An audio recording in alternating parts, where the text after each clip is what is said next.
The emergency glass turned gold beneath the alien princess's palm, and every lock around us snapped shut. I had been halfway inside the environmental service alcove when the bulkhead sealed behind me with a metallic crack that vibrated through my boots. Crown Meridian Control, this is Ethan Cole.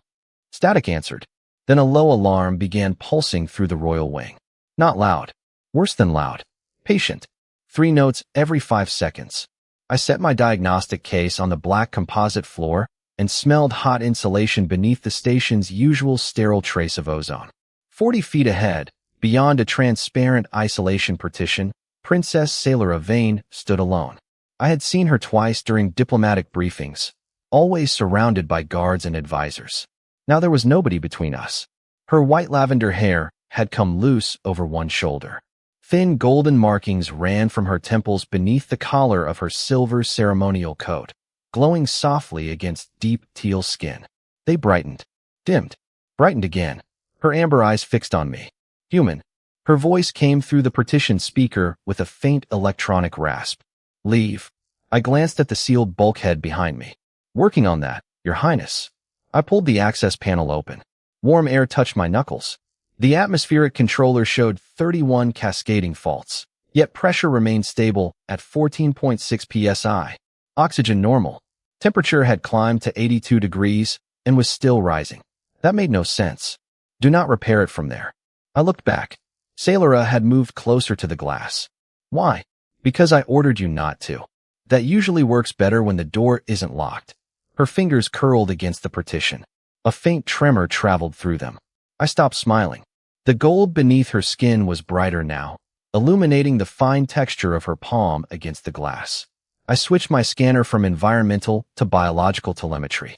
The screen immediately flashed access restricted. Royal physiology. Princess, are you injured? No, too fast. A ventilation fan overhead wound down with a dying whine. Silence rushed into its place. I could hear my own breathing and, faintly through the speaker, hers. Short. Controlled. Uneven. Your medical system disagrees. Your scanner knows nothing about Valeran physiology. Neither does the climate controller, apparently. I checked the thermal grid. Her chamber was at 86 degrees. Mine was 78. Somehow the royal environmental system was deliberately feeding heat into her room. Saelyra stepped away from the partition. The gold lines at her throat pulsed once, sharply. She turned her face aside as if even letting me see that much violated some rule I had never been taught. Ethan Cole. Hearing my full name from her stopped my hands. I had never introduced myself to her personally. You will override the outer lock, she said, each word measured. And you will leave this wing without entering my chamber. Not while the temperature keeps climbing. That is not a request. Neither is heat stroke. Her eyes snapped back to mine. For several seconds neither of us moved. Somewhere inside the wall, a relay clicked. The room lights dropped from white to emergency crimson, washing the glass between us in bloodless red. My diagnostic unit chimed. A new line had appeared beneath the temperature fault. Magnetic compensation failure. I understood enough engineering to know what that meant. Crown Meridian was passing through the leading edge of the electromagnetic storm, and the royal suite's medical architecture was reacting to something in Saelyra instead of protecting her from it. Your Highness, whatever this system is compensating for, the storm is amplifying it. I know. The answer was barely audible. That changed everything. She had known from the moment I entered. I rose slowly. Then tell me what I need to fix. I cannot. Can't or won't. Her jaw tightened. Another golden pulse traveled beneath her skin, brighter than the last. She closed her eyes for 1 second, then placed both hands against the cold glass. Human, she whispered. If these doors open, you must not come closer to me. Before I could ask why, every lock between us disengaged at once. The partition slid open 6 inches, warm air carrying a strange mineral sweetness across my face. And Saelyra stepped backward though the dangerous thing entering her room wasn't the storm. It was me. I stayed on my side of the opening, and that seemed to confuse Saelyra more than if I had rushed through it. The 6-inch gap breathed hot air into the service corridor, carrying that faint mineral sweetness with it, while the emergency lights painted alternating bands of crimson across her teal skin. Somewhere above us, a circulation pump rattled against its housing. You were told not to come closer, she said. And I'm not. I crouched beside my diagnostic case and slid a sensor puck across the polished floor. It passed through the opening and stopped 3 feet inside her chamber. Saelyra watched it as if I had placed a loaded weapon at her feet. Environmental telemetry only, I said. No royal medical records. The puck unfolded with a soft click. Temperature, 90 degrees. Magnetic flux, climbing. Atmospheric composition, safe. Then the sensor displayed something useful. The room's adaptive field was cycling every 11 seconds, responding to Saelyra's proximity as though her own body were an environmental variable. The suite is tracking you, I said. Obviously. No, it's chasing you. I pulled up the control architecture.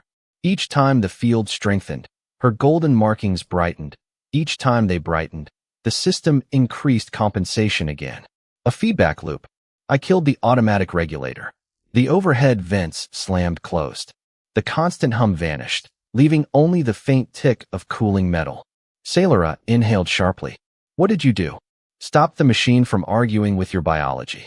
You disabled a royal medical safeguard. Temporarily. That system costs more than your entire diplomatic module. Then somebody overpaid. For the first time, the corner of her mouth moved. Barely. It disappeared so quickly I almost thought the red light had fooled me. The temperature began falling. 88. 86. Saelyra's shoulders lowered by a fraction. She approached the opening, stopping several feet away. Humans truly feel nothing from this. From what? She studied my face with uncomfortable precision. The air. My proximity. I checked my wrist. Monitor. Heart rate 78. Blood oxygen 99%. I feel warm. Her eyes narrowed. That is all. Should there be more? She turned away. Her fingers tightened around the edge of a crystalline table, its surface giving a faint musical vibration beneath her touch. Most Valerans would already have requested evacuation. Good thing you got the human engineer. You make jokes when you do not understand danger. I make jokes while fixing expensive equipment. Different problem. I reached through the gap only far enough to retrieve the sensor. Saelyra's hand moved at the same moment. Our fingers never touched. There were still several inches between them, but the golden lines along her wrist flared suddenly, throwing warm reflections across the black floor. She pulled back. I did too. Neither of us spoke. The station structure gave a distant groan as the electromagnetic storm pressed against Crown Meridian's shielding. Then my communicator finally crackled alive. Cole, Royal Wing status? Control asked through heavy static. I looked at Saelyra. She gave one precise shake of her head. Localized environmental malfunction. I answered. Contained. I'm staying until stabilization. Silence. Then, copy. Royal isolation protocols remain in effect. The channel died. Saelyra stared at me. You could have left. Yes. You could still leave. I packed the sensor away but kept the diagnostic unit connected. Also yes. Yet you are staying. Until the room stops trying to cook you. Another pulse of gold moved beneath her throat, slower this time. She stepped toward the partition. One step. Then another. The temperature between us had fallen to 81 degrees, but I could feel heat rolling through the opening. Ethan Cole, she said quietly. Tomorrow, when the storm has passed, you will return here. I looked up. For maintenance. Saelyra held my gaze for several long seconds. The crystalline table hummed behind her, and crimson light traced the alien geometry of her face. No, she said. I want to know why being near you is different. By the time I returned to the Royal Wing the next morning, Saelyra had removed every chair except 2. Crown Meridian had survived the storm, though the station still carried its scars. Maintenance drones whispered behind wall panels. Welding arcs flashed blue through narrow service seams, and the corridor smelled of ionized metal and fresh polymer sealant. Beyond the observation glass, Veylora filled half the sky, violet oceans turning slowly beneath bands of silver cloud. Saelyra waited beside the window. No ceremonial coat today. She wore a simple, dark blue diplomatic uniform with the royal crest at her collar, her white lavender hair bound behind her shoulders. The golden markings along her temples were dim. Controlled. You came, she said. You ordered me to. I requested. I lifted my diagnostic case. Princesses have an interesting definition of request. She almost smiled. Then she pointed toward the second chair. Sit. I stayed standing. I thought I was checking the environmental controls. They were checked 3 times before you arrived. I looked at her. Then why am I here? Saelyra crossed the room and touched a control embedded in the crystalline table. The privacy glass turned opaque with a soft harmonic tone. Another touch disabled the chamber's translation archive. I heard the lock engage behind me. Because yesterday, she said, you stood within several feet of me during a biological resonance event and remained unaffected. Mostly unaffected. Her eyes sharpened. Mostly. I was sweating. She stared at me for half a second before recognizing the joke. A quiet sound escaped her, almost a laugh. Then she stopped herself. That interested me more than the laugh itself. I set my case down but didn't open it. What normally happens? Saelyra walked toward the window. Her fingertips traced the cold glass. Veyn physiology communicates more than speech. During certain neurochemical cycles, proximity can heighten emotional responses in others of my species. So yesterday, everyone stayed away because being near you would influence them. Yes, but not me. She turned. Not you. The room suddenly felt smaller. A ventilation current moved across my face at 72 degrees, cool enough that I could smell the faint mineral scent I remembered from the night before. Saelyra approached until perhaps 6 feet separated us. Her markings remained dim. 5 feet. Nothing. At 4, a thin gold line appeared beneath her left temple. She stopped. Your pulse? She asked. I checked my wrist display. 74. Mine is 112. She said it clinically, but her hand had closed around the edge of her sleeve. Then back up. Her gaze lifted sharply. You would tell a royal princess to retreat? If the alternative is making you uncomfortable, yes. I stepped backward first. The distance widened. Her fingers loosened. Something changed in her expression, not softness exactly. More like she had expected me to move toward an advantage and couldn't understand why I had surrendered it. A chime sounded from the door. Saelyra touched the wall display. A formal notification appeared in Veyn script, automatically translated beneath it. Royal Consortial Review, 48 hours. I didn't ask. I didn't need to. Saelyra dismissed the message so hard the display flickered. Your marriage? I said. My assignment. The word landed colder than the glass. She crossed to a narrow pedestal where a silver circlet rested beneath a field of blue light. Veyn heirs do not choose according to affection, compatibility, political value, genetic stability, territorial obligations. Those choose for us. And what do you choose? Her hand stopped above the circlet. For several seconds, the only sound was the soft vibration of the station beneath our feet. That question is considered inappropriate. That's not what I asked. Saelyra looked at me across the room. Gold slowly appeared beneath her skin again, although I was nowhere near her now. She lowered her hand without taking the circlet. Then she crossed the room, opened the privacy lock, and placed my diagnostic case into my hands herself. You should leave, Ethan. This time I did. I reached the doorway before her voice stopped me. Tomorrow they will present the candidates. I turned. Saelyra stood beside the empty chair I had refused to take, one hand resting on its back. And for the first time, she said quietly, I find myself wishing they were all someone else. The golden lines at her throat brightened. She didn't look away. Neither did I. The hearing ended with Saelyra's freedom intact, but by 2,100 hours the royal wing had become quieter than a tomb. I found her standing beside the observation window with the silver circlet from her pedestal lying untouched on the crystalline table. Veylora burned violet beneath us, and the station lights had been dimmed to evening blue. A ventilation current whispered through the room at 71 degrees, carrying the clean scent of filtered air and something faintly metallic from the storm-damaged systems. You shouldn't be here, she said without turning. Your environmental regulator says otherwise. I placed my diagnostic case on the table. It needs recalibration before the next magnetic surge. Send another engineer. You specifically requested me 12 minutes ago. Her reflection looked at mine in the glass. That was 12 minutes ago. Long 12 minutes. This time she did smile, but it vanished when I opened the case and removed a slim silver device no longer than my palm.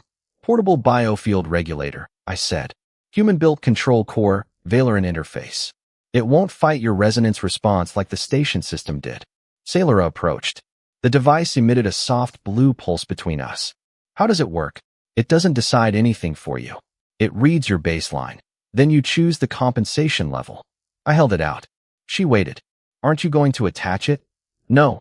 Her amber eyes lifted to mine. Why not? Because it goes against your skin.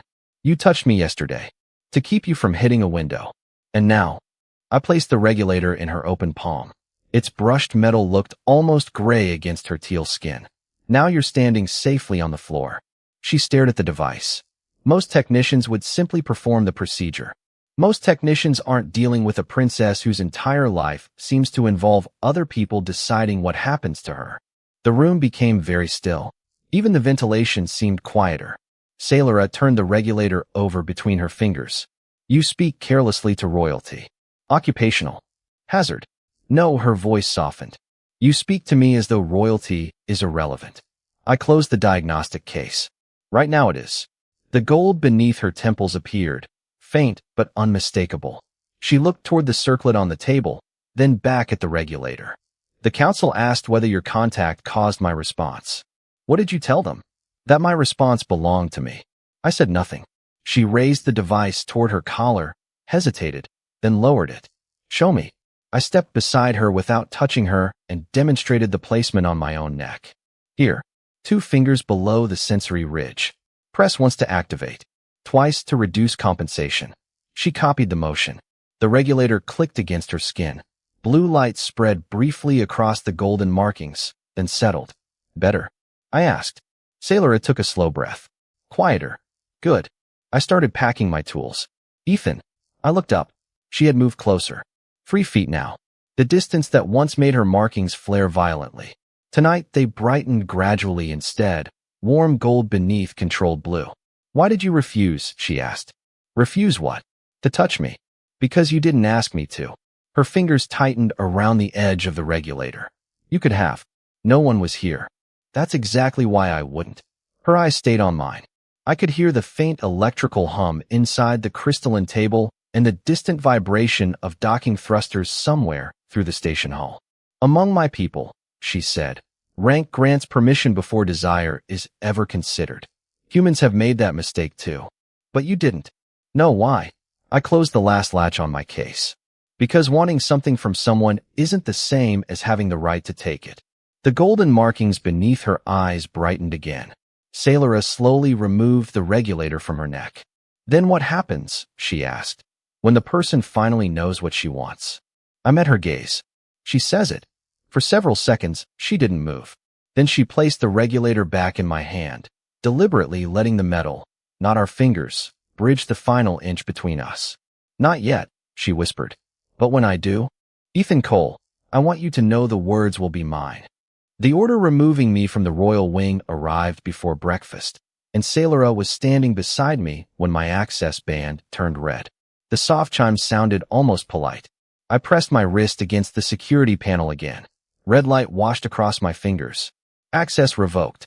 Behind the glass doors, Crown Meridian's central promenade glowed with pale morning illumination, while docking clamps thudded somewhere through the station hall.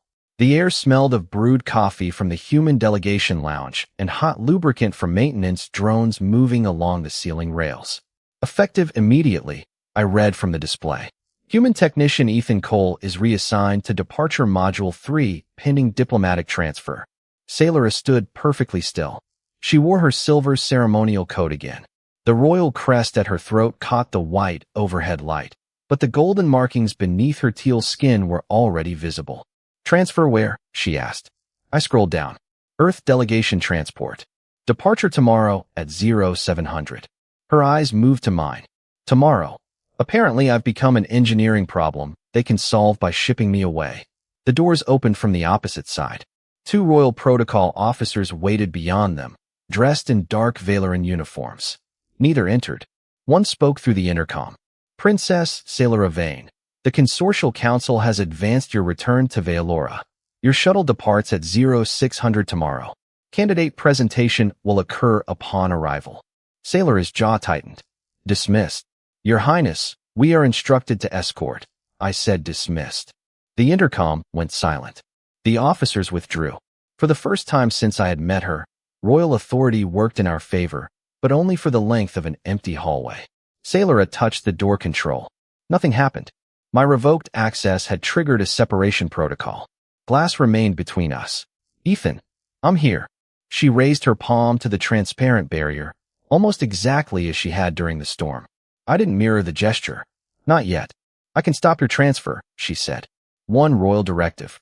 You remain on. Crown Meridian under my personal authority. Would I be allowed to refuse? Her hand froze against the glass. The station seemed to shrink around that question. A cleaning drone hummed past behind me, its brushes whispering over the textured floor. No, she said eventually. Then don't do it. Gold spread slowly along her throat. You would rather leave? That's not what I said. I stepped closer until only the glass separated us. You told me the words would be yours when you were ready. They don't mean much if I stay because you ordered me to. Saelyra lowered her hand. My entire life, command has been the only language anyone respected. Try another one. She looked toward the two protocol officers waiting 50 feet away. Then she removed the royal access seal from her collar. For a moment, I thought she intended to open the door. Instead, she placed the seal on the console and stepped back. The lock stayed closed. She had given up the easiest way to keep me beside her. The council expects me to return tomorrow, she said, and marry whoever preserves the alliance. What do you expect? I don't know anymore. Good. Her brows drew together. Good. Means you're finally deciding instead of reciting. A tiny laugh escaped her, brittle and brief. Then the departure board above us changed. Earth transport, 10 hours, 43 minutes. Valeran Royal Shuttle, 9 hours, 43 minutes. Our deadline glowed in clean white numbers. Saelyra stared at it, then at me. Her markings brightened until gold reflected from the glass between us. If I ask you to stay, she said, not as a princess giving an order, but as Saelyra asking Ethan, would you? I put my palm against the barrier. This time she raised hers to meet it from the other side. Ask me when you know why. Her fingers aligned with mine through the cold glass. The countdown changed by another minute. Then I have 9 hours and 42 minutes, she whispered, to decide whether I am willing to lose a crown rather than lose you. I was strapped into the Earth transport when Crown Meridian's emergency channel spoke Saelyra's name. The cabin lights shifted from white to amber, and a warning tone cut through the low vibration of the engines. I had been watching Saelyra through the narrow window, trying not to look at the empty seat beside me, when the pilot's voice came over the intercom. Departure hold. Magnetic surge approaching the station. Royal Wing reporting medical system instability. My restraint was open before he finished. Cole remained seated. I was already moving. The airlock smelled of warm hydraulic fluid as I crossed the docking bridge at a run, boots striking ribbed metal hard enough to echo. My access band flashed red at the first station checkpoint. Reassignment active. Access denied. Override. Engineering emergency. Denied. I pulled the maintenance cover from the wall, found the manual release, and drove my service key into it. The lock snapped open. Somewhere behind me, security started shouting my name. I didn't stop. I knew what the royal system would be doing. The same mistake as before, only worse. Saelyra's regulator would read the magnetic surge, increase compensation, detect her biological response, then increase it again until the feedback loop overwhelmed her. I reached the royal corridor and smelled ozone before I saw the door. Blue sparks flickered behind a ceiling panel. The temperature display read 94 degrees. Saelyra. No answer. I forced open the service interface and bypassed the sealed entrance. The doors separated with a grinding metallic scream. Heat rolled over me. Saelyra was on one knee beside the crystalline table, one hand braced against its edge. Her white lavender hair clung to her face. The portable regulator at her throat flashed blue in frantic bursts while golden light raced beneath her skin. Ethan, don't move. You left.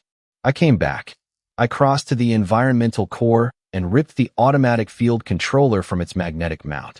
The chamber lights died instantly. Darkness swallowed us except for Saelyra beyond the glass and the gold radiating from Saelyra's markings.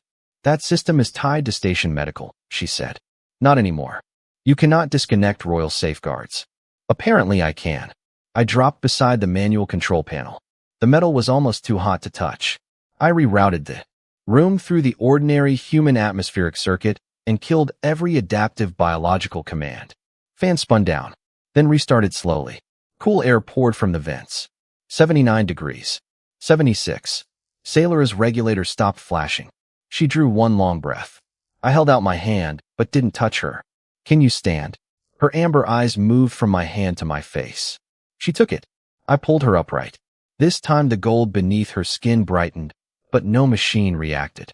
No alarm interpreted it. No protocol translated it into something official. It belonged only to her. Footsteps thundered outside. Royal security entered as I released her hand.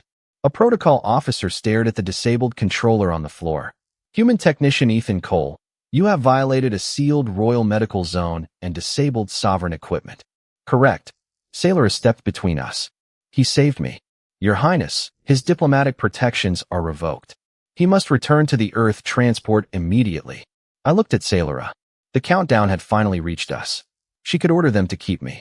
I could see the words waiting behind her teeth. Instead, she closed her mouth. Her fingers curled once at her side. Then she stepped away from the door. Let him go. I walked past the guards. Every step felt louder than the last. At the threshold, I looked back. Saelyra stood beneath the darkened lights, gold still glowing along her throat.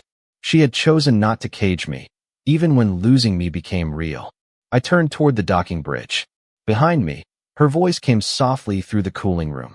Ethan. I stopped. I know why now. I looked over my shoulder. She pressed one hand against her chest, but she did not call me back. And if I see you again, she said, I won't hide behind the crown when I tell you. My transport had 23 seconds left before separation when Saelyra's voice replaced the departure countdown. Hold that vessel. The cabin lights froze amber. Engine vibration faded beneath my boots, and through the narrow window, I watched the docking clamps remain locked around us. No explanation followed, just silence, then the pilot muttering something under his breath. I stood. Cole, sit down, he called from the cockpit. I think this concerns me. The airlock opened before I reached it. 2 Valyrian guards waited across the docking bridge, silver armor reflecting the blue guide lights along the floor. Neither raised a weapon. Princess Saelyra requests your presence, one said. Requests. That was the word she used. I followed them. The royal assembly chamber was nothing like her private rooms. Black crystalline walls rose 30 feet overhead, polished until they reflected every figure twice. The air carried a dry mineral scent, and the floor vibrated beneath the low harmonic tone of Valyrian ceremonial systems. Saelyra stood alone at the center. The silver circlet rested on her head. Gold barely showed beneath her skin. A semicircle of counselors faced her from elevated platforms, but I barely noticed them. Her eyes found mine the instant I entered. Ethan Cole, a council voice announced. Your presence is required regarding Princess Saelyra Veyn's capacity to complete the consortial process. Saelyra's fingers tightened. My capacity? Your recent resonance events demonstrate compromised judgment in the presence of this human. There it was. Not romance. Not scandal. Something colder. They were taking the very response she had finally claimed as her own and using it to declare her incapable of choosing.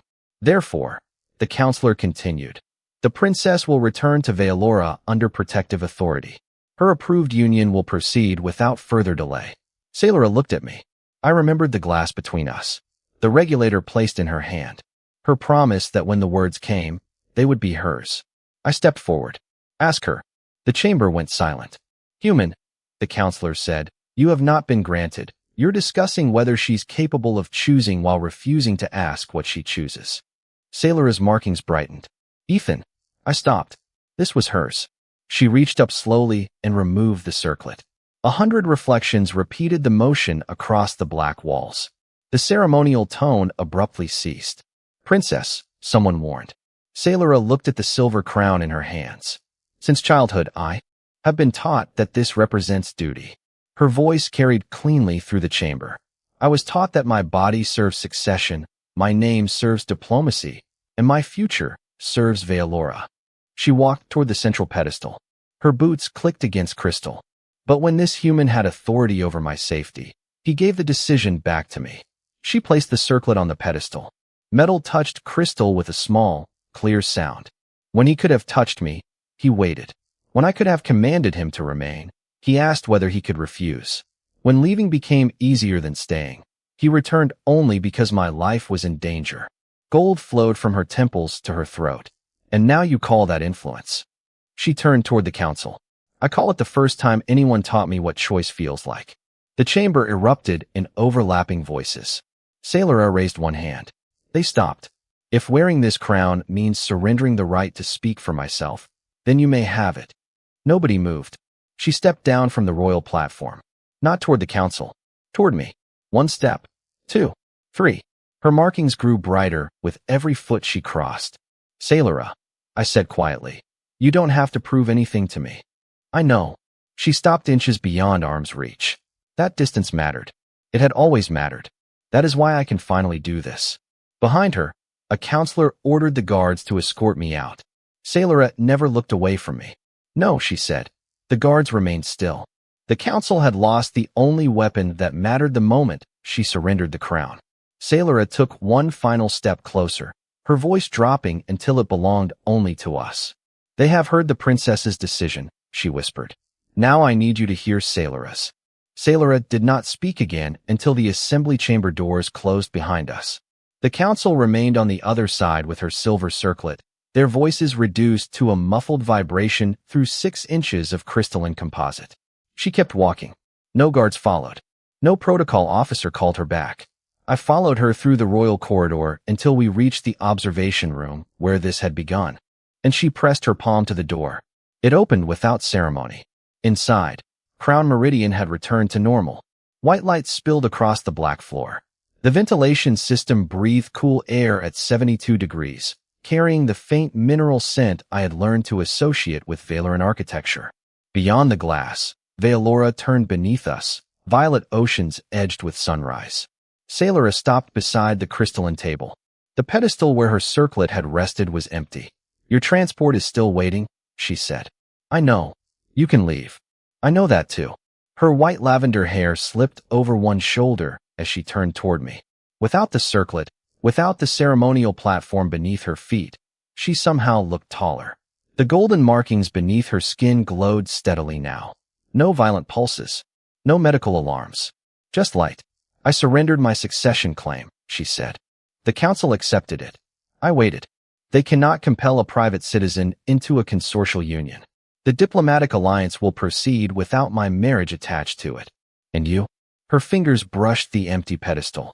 For the first time, that question has no official answer. I set my travel bag on the floor. The soft thud made her look at it. Then at me. Ethan, don't stay because you think I gave something up for you. I won't. Don't stay because you saved me. I won't. And don't stay because I was a princess. That one's especially easy. A small laugh escaped her. It broke halfway through, and she looked toward Veylora. I stepped closer, then stopped several feet away. The same distance where, days earlier, her body had reacted before either of us understood why. You said there was something Saelyra needed me to hear. She closed her eyes. One breath, then another. Her hand rose to the place where the portable regulator had once rested against her throat, but there was nothing there now. She had removed it. Nothing controlled the gold spreading gently beneath her skin. All my life, she said, other people supplied my words before I needed them. Duty, compatibility, alliance, obligation. Her eyes opened. You were the first person who waited for mine. She crossed half the distance between us. I stayed where I was. When you left, I told myself letting you go proved I had learned what freedom meant. Another step. Then you came back when I needed you, knowing it could cost you your place here. She was close enough now that I could hear the quiet catch in her breathing beneath the hum of the station. And when the council tried to use what I felt as proof that I couldn't choose, I finally understood what I had been fighting. She stopped within arm's reach. Gold reflected in her amber eyes. Her voice dropped almost to a whisper. Human, I want you. I can't take it anymore. The words hung between us.